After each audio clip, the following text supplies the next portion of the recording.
I don't think any person from the time Oglethorpe landed until now has had the impact on agriculture in Georgia that has Jimmy Carter. Jimmy Carter's parents owned a peanut farm and warehouse, and by the time he was 10, you could find Jimmy Carter selling peanuts on the streets of Plains, Georgia. The peanut was his symbol, and the active peanut brigade wore a peanut on their lapels, and you know, it was a great signal of the importance of agriculture to the state of Georgia that brought attention nationwide and worldwide to agriculture in Georgia. Jimmy Carter never lost his way as a farmer from Plains as he made his way to the White House. An exceptional public official who was very supportive of agriculture. During his time as governor of the state of Georgia, there was a national rail strike, a potential cripple to the poultry industry in Georgia.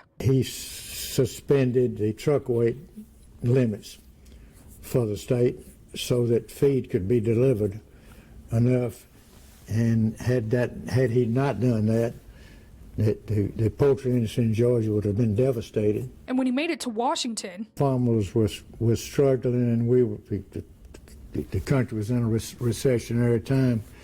He promoted the passage of the Agricultural Farm Credit Act of 1978. His reach went beyond the United States. When he did the trade agreement with Panama for them to take over operation of the canals, that assured the continuation of exports that otherwise would not have been possible without ships going through the Panama Canal. No matter the controversy he faced, it has operated perfectly.